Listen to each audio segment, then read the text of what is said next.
to gain the knowledge of the Chronos Orb. The price of power is always a loss. She placed the sunstone dial key into a recess in the crystal wall. The wall hummed, then opened, revealing an elevator ascending straight up the core of the spire. The truth of the Keeper.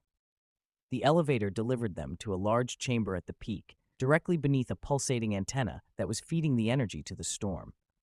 But the true sight was the Keeper. Seated on a throne of ice was a figure wearing heavy medieval robes, their face hidden by a hood. Beside them, on a pedestal, sat a second, identical Chronos Orb, glowing with ferocious power.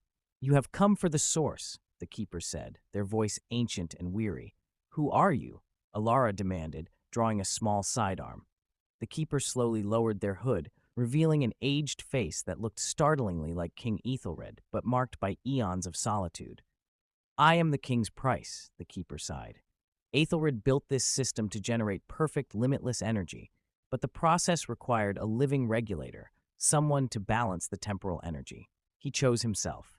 The Keeper explained that he was Ethelred's eternal consciousness, tasked with maintaining the storm shield that protected the mainland from the energy's catastrophic overload. He had traded his life, his identity, and his freedom for the power of the orb. "The riddle's answer," the Keeper concluded, pointing to his throne, "is the Sentinel, the one who stands still in time to turn the wheel of chaos." The Keeper offered Alara a choice. Take the second orb. It is the core of this power.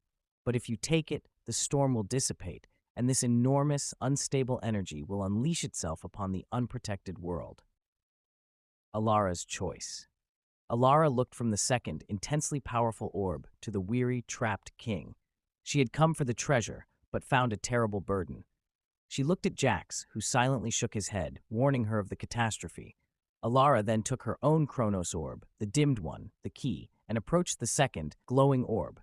Instead of taking the new one, she pressed her old orb into the pedestal beside the Keeper. A wave of soothing, stabilizing energy flowed through the chamber. "The treasure is not the power," Alara said firmly to the Keeper. "It is the balance. Your sacrifice was made. Now it ends." The two orbs fused, their light calming the intense energy flows of the spire.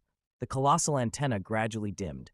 The terrifying storm surrounding Erthos began to weaken, not with a bang, but with a peaceful, meteorological sigh. The Keeper smiled for the first time in what might have been 1,000 years. His body faded into dust, finally released. Alara and Jax descended the spire as the rain began to fall gently, not violently. The Isle of Perpetual Storms was simply the Isle of Rain now, its ancient secret finally retired. Alara held